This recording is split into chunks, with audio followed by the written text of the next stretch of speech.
A very good morning to all of you, and a great pleasure being here this morning. It's only when you reflect back on number of years you realize how much has flown through. And I'm essentially a guy born and brought up in Delhi. After my school and college from Delhi University, I had the fortune of being a management trainee with the Shriram Group, and these were campus interviews, and those days very coveted ones. A salary of 1450 rupees could just delight you more than many more thousands and lakhs today. And everybody thought I had probably the best job going in the marketplace, and I should not pursue my MBA at that stage or my post-graduation and probably keep it for a later date in life. And that's how I went and joined the Shriram Group, manufacturers of Usha fans and sewing machines. I did that for about a year and a half and realized that probably it was too age-old sort of industry which doesn't excite me, and Xerox was setting shop in India, and Xerox was a name that you would read across only in international magazines, and a story that was really a cult story any part of the world. It was a Fortune 500 company coming to India, and that was very exciting. Those products those days were probably ahead on the curve, and I thought that's what I want to do. And next thing I realized was I joined that company, and I didn't know how the next 14 years went. I think doing a new job every year and a half, 2 years, I was really on a S-curve, on a career path. And I think there are very few who've had the fortune of what I've done in that organization, really moving into different roles, up the hierarchy. And the fortunate part came that my education got paid as well. So it was when I was the national director for a large part of company's business that they were looking for globally competent leaders. And at that stage, Xerox had an international scheme where they would pick up people, and fortunately, I was the first guy from India who got picked up for that. And they gave me two choices. They said, either you go to Rochester and work for 3 years, and you'll be moving around, with upwardly mobile people to make sure we put you on a escalator as far as your career is concerned, or you go and pursue further education in any global school. So I thought that was a dream which was unfulfilled, left somewhere. Let me catch up. Although I did go to FMS for 1 year in between to pursue my marketing management, but that was not truly an MBA degree or a postgrad degree that I had picked up.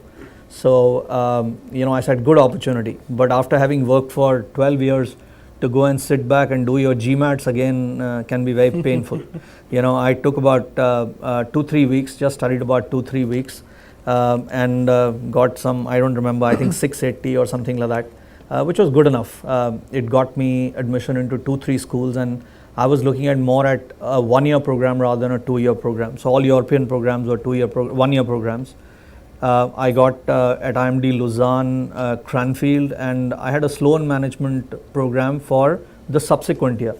Now Sloan was the best program, but I knew if they change their mind in a year's time, probably I'll be left loose. So let me go and pursue whatever best I can for this year. So I picked up Cranfield.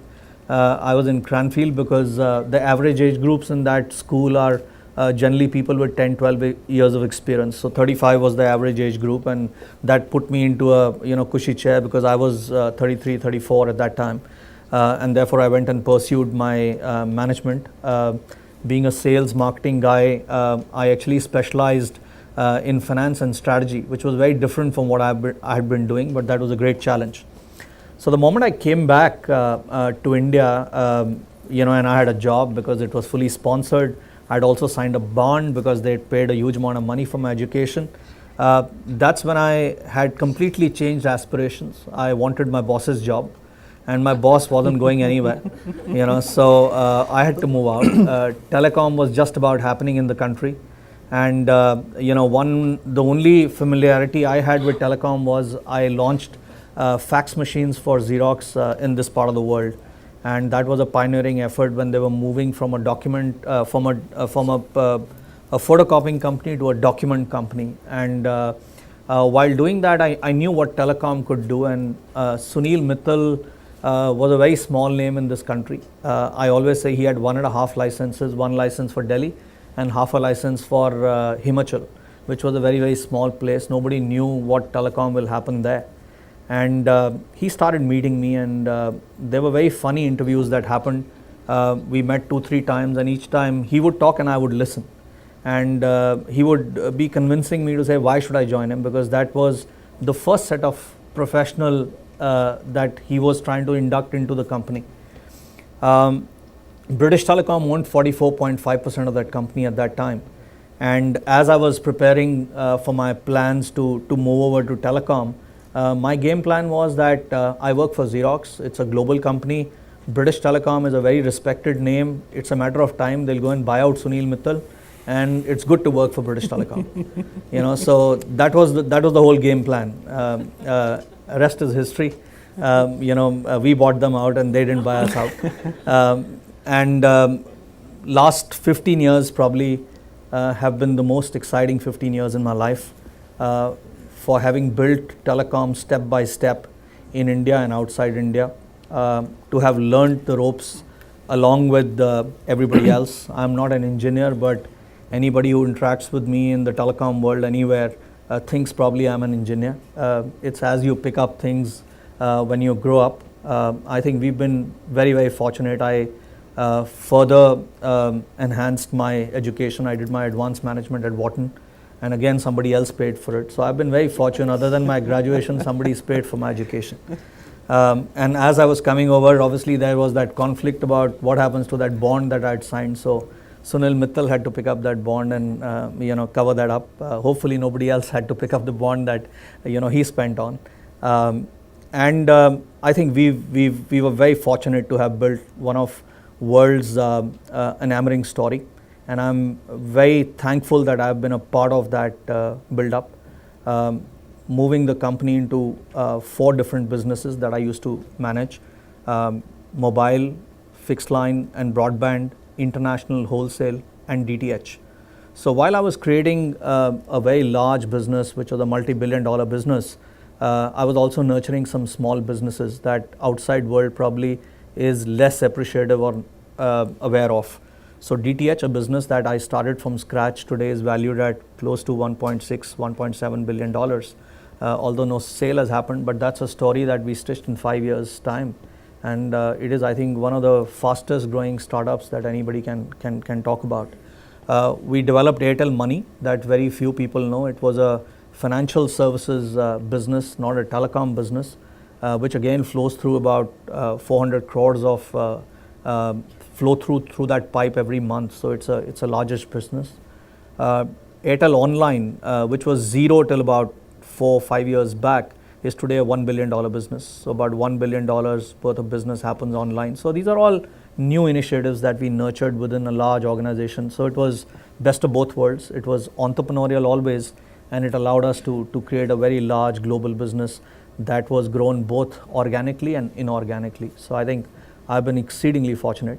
But like every professional, after you live a journey for 30 years, you want now a new kick in life to say, what do I want to do that I have not done earlier, and I think when you work for large organizations, there are people who get bitten by this entrepreneurial bug, and I had a similar bug. I wanted to do something where, rather than creating value for others, as I call, although I did create value for myself, it will be wrong on my part to say that, but I thought I could create value once again on a more entrepreneurial endeavor. So Sunil and me, despite of having very, very passionate discussions, because we are both very fond of each other, we finally decided that it's best for me to move on.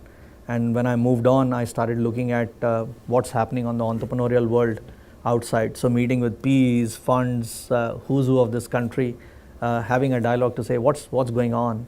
And that was not the best period. It was that period. I moved from Airtel May of 2013. So it's just been a year and a quarter, a little over a quarter. And at that stage, I'd virtually identified that data is the space I want to be in, and that's where I want to nurture my future endeavor. and I spotted certain areas where I could either buy out a company or buy into a company, or organically grow something. So finally, we were at a stage where we were about to buy out something and move ahead, and I had backing of the right people, who wanted to invest behind me. And while that was happening, I had a PE fund approach me to say, have you heard of these guys called Micromax? I said, of course. They've done well over the past few years. But I remember that when they were nurturing this business, I was one of the guys sitting on the other side saying, I don't see these guys have any future, because it looks tough. But that's how entrepreneurs are. They always bet on risky things, which are then converted by their shared passion and capabilities into reality that excites and surprises everybody. So these guys came and approached me and said, look, if you start off doing something which will be 80 million, 100 million, it'll take you 10 years to build it to $1 billion, right? And you're a guy who's used to a very large scale, 15, 20 billion dollars. So we have something on the ground which is $1 billion, billion and a half. Can we grow it 5x, 10x? And you come and be a part owner of the company, and for who you are, we all look upon you. They're all young guys, and you be our boss. Now that's a big thing for an entrepreneur to come and tell you and be our boss, right? Because nobody appoints his boss. They are entrepreneurs because they want to be their own bosses, right? But I think they had the vision to say our capabilities can take us to a place, and we need help beyond that. I think Mr. Sunil Mittal identified that way back when he was professionalizing his company as well. And he was a youngster himself at that time. I'm talking 97, 98. So I think all these guys somewhere realize, how much they can do themselves and where all they need other people to come and join hands. And rest is history. I mean, now it's been close to 3 months. I've been pursuing this new entrepreneurial hat. While I do that, I sit on boards of several companies, including Bennett, PVR. I advise a couple of global companies. In the past, I have played active role at CII. I have been the chairman of Cellular Operators Association of India for 2 years. I've sat on the global board of GSMA for 4 years. So I think life's been very interesting. I have grown up kids, 2 boys. One of them is pursuing his postgrad in US, and the other one's pursuing his undergrad in London. So my wife is a homemaker, and I think coming from a middle class family, having lost my father when I was 8 years old, my mother brought me up as a single parent. I think the God's been exceedingly kind, and the environment's been exceedingly conducive for me to have had such terrific opportunities in life. And I hope the life ahead continues to be good, and I can add more value both to the businesses that I work for and give back and pay back to the society as I develop myself.